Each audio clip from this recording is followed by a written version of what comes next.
বাংলায় ধৃত আনসারুল্লাহ, বাংলার 2 সদস্য আনসারুল্লাহ বাংলার সদস্যের নথিতে নজর। কাদের হাত ধরে সাব শেখের নথি আর সাব শেখের আধার ভোটার কার্ডে নজর এসটিএফ এর।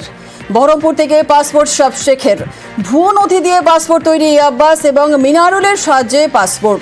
ভুয়ো নথিতে পাসপোর্টের তথ্য এসটিএফ এর হাতে।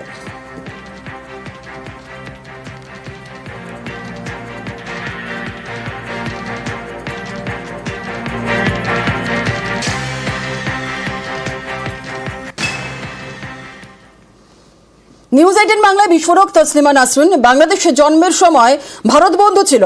বাংলাদেশও ধর্মনিরপেক্ষতার আদর্শেই বিশ্বাস করে। বাংলাদেশপন্থী হলে ভারতপন্থী তাদের হতেই হবে, এমনই মন্তব্য তসলিমা নাসরিনের। আপনি কোন দিকে? আপনি কি তাহলে ভারতপন্থী? আমি যদি বাংলাদেশপন্থী হয়ে থাকি তাহলে আমাকে ভারতপন্থী হতেই হবে, কারণ বাংলাদেশ জন্মের সময় ভারত ছিল বন্ধু, ভারত ছিল মিত্রশক্তি এবং পাকিস্তান ছিল শত্রু।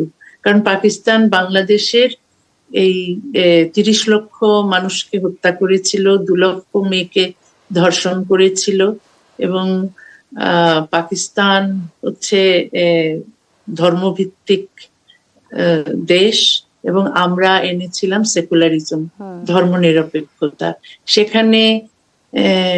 সেখানে একটা ধর্মীয় মৌলবাদী দেশের সঙ্গে তো বাংলাদেশের বন্ধুত্ব হতে পারে না।